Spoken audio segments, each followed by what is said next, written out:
안녕하세요. 6단원 물질의 특성 1. 물질의 특성 3. 물질이 녹는 정도 두 번째 시간입니다. 막 오픈한 탄산음료는 톡톡 쏘고 맛있죠. 그런데 시간이 오래된 탄산음료 같은 경우에는 탄산이 적고 밋밋한 맛이 납니다. 오늘 그 이유에 대해서 한번 알아보도록 하겠습니다. 지난 시간에 봤던 개념 하나 짚고 넘어갈게요. 어떤 온도에서 용매 100g에 최대로 녹을 수 있는 용질의 그램수를 우리는 용해도라고 합니다. 온도와 용매가 같을 때 용해도는 일정한 값을 나타내며 물질의 종류에 따라 다릅니다. 그렇기 때문에 용해도는 물질의 특성이 될 수 있는 거죠. 여러분 과제로 낸 문제 해설하겠습니다. 등교 수업한 친구들은 해설했었지요. 그래도 참고로 같이 보도록 할게요. 먼저 고체의 용해도 그래프를 한번 그려보도록 할게요. X축은 지금 온도고요. Y축은요. 용해도입니다. 자, 지금 질산칼륨에 대한 용해도 곡선을 그려볼게요. 온도가 점점 증가할수록 용해도는 점점 증가하는 이런 용해도 곡선을 나타내고요. 지금 질산칼륨의 용해도 40도일 때 여기 40도라고 합시다. 여기 40. 그때 용해도가 105라고 합시다. 그러면 여기 80도일 때는 어떤가 봅시다. 여기가 80이라고 할게요. 80도일 때는 150입니다. 이렇게 된 그래프예요. 지금 여기서부터 여기까지를 그래프로 나타낸 것입니다. 용매 100g에 녹아있는 용질의 그램수라고 그랬으니까 지금 이게 용해도를 나타낸 거예요. 80도실 때 지금 120이래요. 자, 여기 120 표시할게요. 그러면 어떤 상태냐면 지금 여기에 있는 거예요. 80도실 때 여기 120g이 녹아있는 겁니다. 얘를 40도로 여기네. 요렇게 지금 40도, 여기 120이죠. 40도로 이렇게 냉각시켰다라고 했을 때 석출되는 양, 석출된다라는 건 얘가 고체화되는 게 얼마만큼이냐라고 생각하면 되죠. 바로 요만큼이겠네요. 다시 말하면 120에서 105를 뺀 값. 짠! 요렇게. 그래서 석출되는 값은 15g입니다. 두 번째 문제입니다. 여러분들이 푼 문제에서는 여기에 나와 있는 이게 2번, 3번 이렇게 되어 있었어요. 같이 보도록 할게요. A와 C 용액은 포화 용액이다. 무슨 말이냐면 지금 여기 용해도 곡선을 나타낸 거죠. 지금 이 선상에 있을 때는 바로 포화 상태라는 거예요. 최대로 녹을 수 있는 상태를 지금 이렇게 용질의 그램수를 나타낸 거기 때문에 이 상태는 포화 용액의 상태에 맞습니다. 두 번째, B는 포화 상태보다 용질이 조금 녹아있네요. 더 녹을 수 있는 거죠, 그러면. 그래서 바로 이 상태를 우리 불포화 용액이다 라고 했어요. 그래서 맞습니다. 질산칼륨은 온도 변화에 따른 용해도 차가 크다. 무슨 말이냐면 질산칼륨 얘죠. 얘는 20도일 때는 용해도 이만큼, 용질이 이만큼 녹을 수 있어요. 40도일 때는 이만큼, 60도일 때는 이만큼, 80도일 때는 이만큼. 이렇게 온도에 따라서 녹을 수 있는 용질의 그램수, 다시 말하면 용해도가 차이가 크죠. 맞습니다. 네 번째, 염화나트륨 온도 변화에 따른 용해도 차가 작다. 염화나트륨은 온도에 따라서 큰 차이가 나지 않죠. 그래서 용해도 차가 작다. 맞습니다. 자, 물 100g의 질산칼륨을 녹여 만든 C 용액의 온도를 20도까지 내리면 얼마나 될까? 자, 지금 여기에요. 여기 C. 얘를 20도까지, 여기까지 낮췄다고 합시다. 이 상태로 만든 거예요. 지금 여기 109g 정도, 109g이 녹은 상태에서 20도로 낮췄어요. 근데 20도일 때는 32g밖에 녹을 수 없어요. 이게 최대예요. 나머지가 석출되겠죠? 그래서 이것을 뺀 값 77. 다시 말하면 77g이 질산칼륨이 석출됩니다. 앞에서 우리는 고체의 용해도에 대해서 살펴보았습니다. 그러니까 용매에 용질이 녹는 것만 생각을 했는데 기체 상태의 물질도 용매에 용해될 수 있습니다. 그러니까 우리는 이것을 기체의 용해도 개념으로 살펴보는데요. 앞에서 고체의 용해도 같은 경우에는 물질의 종류 그리고 온도의 영향을 받았죠. 기체의 용해도는 물질의 종류, 온도뿐만 아니라 압력의 영향도 받습니다. 기체의 용해도에 관한 실험 영상입니다.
앞의 실험 영상에서 기포가 더 많이 발생한 것은 무엇입니까?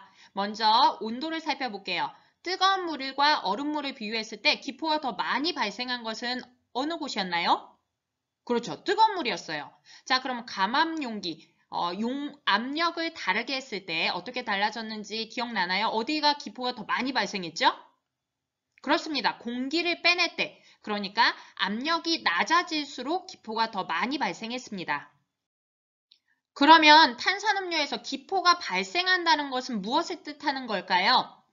물에 녹을 수 있는 이산화탄소의 기체의 양이 줄어든 것을 말합니다. 다시 말하면 이산화탄소 기체의 용해도가 작아졌다라는 뜻이에요. 용해도, 여기 용해되는 양이 적어졌기 때문에 뽀글뽀글 기포로 발생한 거예요. 그렇다면 기체의 용해도가 온도와 압력에 따라 어떻게 변하는지 한번 봅시다. 온도가 높을수록 뽀글뽀글 기포가 더 많이 나왔죠?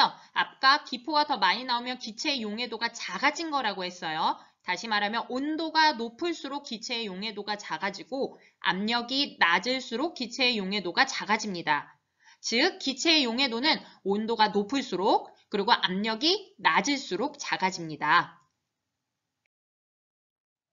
기체의 용해도 하면 굉장히 어렵게 느껴지는데 실제로 우리 주변에 많이 접하고 있습니다. 먼저 우리가 오늘 알아본 것처럼 온도에 의해서 기체의 용해도가 변하는 예를 한번 살펴볼게요. 방금 봤던 것처럼 탄산음료입니다. 탄산음료의 뚜껑을 열어놓고 실온에 방치해요. 그러니까 냉장고에 두지 않고 그냥 실온에 두게 되면 기체 이렇게 뽀글뽀글 올라오는 게 보이죠? 기체가 발생해서 다시 말하면 기체의 용해도가 낮아져서 탄산이 빠집니다. 그러니까 우리가 먹었을 때 밋밋하고 맛이 없게 느껴지죠. 두 번째 예입니다. 여름철에 보면 가끔 물고기들이 표면으로 뽀끔뽀끔 하고 있는 것을 보일 때가 있어요. 그 이유는 여름에 너무너무 더우면 물도 더워지겠죠. 그래서 수온이 높아집니다. 그럼 물에 녹을 수 있는 산소 기체의 양이 적어지게 돼요. 산소의 기체의 용해도가 낮아지게 된 겁니다. 물속에 산소가 부족하니까 물고기들이 호흡을 하려고 수면 위로 이렇게 뻐끔뻐끔 하는 걸 볼 수 있습니다. 세 번째 예입니다. 만약 발전소에서 뜨거운 물을 갑자기 방출하게 되면 물이 오염된 게 아닌데도 물고기들이 떼죽음 당하는 걸 볼 수 있습니다. 이거는 그 주변이 급격하게 수온이 높아지면서 물속의 산소의 양, 그러니까 산소 기체의 용해도가 갑자기 낮아져서 산소 부족 현상이 나타나요. 그래서 물고기들이 갑자기 죽게 되는 떼죽음을 당하게 되는 겁니다. 네 번째 예입니다. 자, 요거는 여러분들 평소에도 많이 볼 거예요. 우리가 냄비에 물을 뽀글뽀글 끓여요. 그럼 물을 끓다 보면은 바닥에 조금씩 기포가 생기는 걸 볼 수 있죠. 이 기포가 뭐냐면 온도가 높아지면서 기체의 용해도가 낮아진다고 그랬죠. 작아진다고 그랬어요. 그래서 물속에 녹아있던 질소와 산소 이런 기체들이 기포의 형태로 빠져나오는 걸 우리가 보게 되는 겁니다. 자, 이번에는 압력에 의해서 기체의 용해도가 변하는 예입니다. 압력이 낮아지면 기체의 용해도가 낮아진다고 했어요. 자, 그러면 고산병이라고 들어봤나요? 높은 산을 짧은 시간에 올랐을 때 두통과 구역질, 현기증 이런 것들을 느끼는 증상이 생기는 겁니다. 그 이유는 왜 그러냐면 높은 곳에 짧은 시간에 올라가게 되면 압력이 낮아지죠. 그러니까 기압이 낮기 때문에 그 안에 녹아있는 기체의 용해도가 적어져요. 다시 말하면 산소의 양이 적다 이겁니다. 그래서 우리 몸에 산소가 부족해지기 때문에 나타나는 증상들입니다. 자, 다음은 잠수병으로도 알려져 있는 것입니다. 수심이 10m씩 들어갈 때마다 압력이 1기압씩 커집니다. 그런데 잠수부가 물 깊은 곳에 들어갔다가 순간적으로 짧은 시간 안에 빠르게 수면 위로 올라오면 나타나는 거예요. 수면 깊은 곳에 갈 때는 압력이 아주 큰데 이 수면 위로 갑자기 빠르게 올라오면 압력이 급격하게 낮아지게 되는 겁니다. 천천히 올라오게 되면은 우리 호흡을 통해 질소나 이런 것들이 빠져나올 수 있는데 갑자기 올라오게 되면은 혈액에 녹아있던 질소가 호흡으로 나오지 못하고 기포가 돼서 혈액에 남게 되는 겁니다. 그러니까 산소가 부족하고 질소가 요 중간에 기포 형태로 남아있게 돼서 어지러움증이나 호흡곤란, 잘못하면 목숨까지 이를 수 있습니다. 자, 과학을 배우는 이유가 뭡니까? 우리가 이걸 과학을 배워서 실생활에 잘 적용하고 편리하고 쾌적하게 살기 위한 거 아닙니까? 그럼 우리 처음에 탄산음료를 어떻게 하면 탄산이 가장 늦게 빠지게 할 수 있느냐라는 겁니다. 크게 이렇게 탄산 페트병으로 우리가 먹게 되면 나중에는 김이 많이 빠져가지고 밋밋하게 먹게 되잖아요. 그러니까 그걸 방지하기 위해서 먼저 일단 뚜껑을 잘 닫아놔야 돼요. 이렇게 마지막 사진처럼 뚜껑을 열어놓게 되면은 더 잘 빠지게 됩니다. 그러니까 뚜껑을 잘 닫아놔야 되고요. 그리고 첫 번째 있는 사진처럼 가능하면 이렇게 공기를 빼놓는 것이 좋아요. 공기와 닿는 것을 최소화하는 것이 가장 좋습니다. 그러기 위해서는 이렇게 구부려 놓기도 하고 그리고 뚜껑 부분에 이렇게 거꾸로 뒤집어 놓게 되면 공기와 닿는 면을 최소화하게 돼서 그나마 김이 빠지는 것을 가장 덜하게 할 수 있습니다. 문제 풀어보겠습니다. 그래프는 압력과 온도에 따른 기체의 물에 대한 용해도를 나타낸 것이다. 가나의 원리로 설명할 수 있는 현상을 보기에서 각각 옳게 고르시오. 여러분들 꼭 멈춰놓고 문제 한번 풀어보세요. 자, 그러면은 같이 해설해 보도록 하겠습니다. 우리 앞에서 봤었어요. 기체의 용해도. 일단 어땠죠? 온도가 높을수록 기체의 용해도가 점점 낮아진다라고 했었어요. 기억나죠? 그 다음에 압력은 어땠죠? 압력이 낮아질수록 기체의 용해도가 점점 낮아진다 라고 했었습니다. 자, 이걸 생각하고 한번 그래프를 볼게요. 이 그래프, 가 그래프를 먼저 해석해 봅시다. 가 그래프는 압력이 점점 커질수록 어때요? 용해도가 점점 커진다라는 걸 알 수 있어요. 압력에 대한 기체의 용해도에 대한 그래프였어요. 자, 나를 볼게요. 나는 온도가 점점 높아질수록 용해도가 어떻게 됩니까? 점점 낮아진다라는 그래프네요. 그럼 기억, 탄산음료에 병따개를 따면 거품이 올라온다. 병따개를 따면 순간적으로 압력이 어떻게 됐나요? 그렇죠. 압력이 낮아졌어요. 압력이 낮아지니까 기체의 용해도가 낮아진다. 그래서 거품이 돼서 기체의 용해도가 낮아져서 뽀글뽀글 나오죠. 이것은 가에 대한 얘기겠네요. 자, 그럼 니은 볼게요. 여름에 수면 위에 뽀끔뽀끔 올라온 거 이거 뭐라고 그랬죠? 여름에는 온도가 높아져요. 그래서 수온이 높아지게 된다. 수온이 높아지면 기체의 용해도가 낮아져서 산소, 녹아있는 산소의 양이 적어요. 그러니까 물고기들이 산소가 부족하니까 산소를 얻으려고 수면 위로 올라와서 뻐끔뻐끔 한다라고 했습니다. 이것은 나에 대한 이야기겠네요. 그래서 가는 기역, 나는 니은입니다. 다음 문제입니다. 그래프는 1기압 기체 A와 B의 물에 대한 용해도를 온도에 따라 나타낸 것이다. 기체 A와 B의 용해도에 대한 설명으로 옳은 것을 보기에서 있는 대로 고르시오. 자, 봅시다. 꼭 멈춰놓고 한번 풀어보세요. 기억, 온도가 증가할 때 A와 B의 용해도는 감소한다. 자, 그래프 보세요. 온도가 증가할수록 점점 용해도 감소하는 거 보이죠? 맞네요. 자, 30도씨에서 30도씨 여기입니다. A라고 그랬어요. 그럼 여기네요. 여기. 그쵸? 자, 이때 용해도는 근데 기압이 어떻다고요? 0.5기압. 문제에서는 1기압입니다. 1기압일 때는 30인데 0.5기압일 때는 얼마겠느냐? 반으로 나누면 되겠네요. 15입니다. 15. 당연히 이 뒤에 이거 그대로 붙여줘야 되겠죠? 그래서 이것도 맞아요. 자, 디귿 볼게요. 90도씨일 때 여기 90도 지금 여기네요. 1기압, 문제가 1기압이에요. 1기압 A, 여기네요. A의 용해도는 10도씨일 때 B의 용해도 얘랑 같다. 맞나요? 같네요. 그래서 답은 기역, 니은, 디귿입니다. 자, 이거는 우리 탄산음료에 대한 문제 또 나옵니다. 탄산음료가 들어있는 페트병의 마개를 쫙 열어줄 때 푸익 하고 김이 많이 나와요. 이렇게 거품이 많이 발생하면 그만큼 탄산이 많이 빠져나가는 겁니다. 그래서 우리 흔들고 쫙 열면은 김 다 빠져서 맛없죠. 그래서 어떻게 하면 되냐? 여기 보입니다. 페트병의 마개를 살짝 열어서 압력을 먼저 감소시킨 다음에 다시 뚜껑을 닫고 페트병을 꾹꾹 눌러줘요. 그 다음에 마개를 열면 거품이 발생하지 않는다라고 합니다. 우리가 그럼 탄산을 덜 빠지게 해서 먹는 방법 이렇게 하면 되겠네요. 그 이유를 설명하시오. 여기 나오네요. 마개를 살짝 열어서 압력이 살짝 감소했을 때 다시 닫고 꾹꾹 눌러주면 압력이 증가하게 되겠죠. 그래서 이산화탄소가 다시 그 음료 안에 용해될 수 있습니다. 그래서 뚜껑을 살짝 열더라도 거품이 빠져나가지 않아요. 거품이 많이 빠져나가지 않았으니까 탄산이 조금 덜 빠져나갔겠죠. 자, 이것도 알아두도록 합시다. 다음 문제입니다. 그림 가는 0도씨와 25도씨에서 이산화탄소의 압력에 따른 물에 대한 용해도를, 그림 나는 이산화탄소의 포화 수용액을 나타낸 것이다. 아래 그림을 바탕으로 이산화탄소의 용해도를 높이기 위한 방법을 제시하시오. 자, 어떻게 하면 될까요?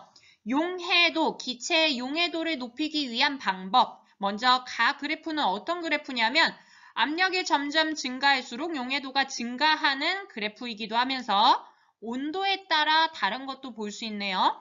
온도가 더 높아지니까 용해도가 더 이렇게 같은 압력이라고 하더라도 용해도가 더 이렇게 낮아진 걸 볼 수 있죠. 이것은 압력뿐만 아니라 온도에 대한 것도 말해주는 그래프예요.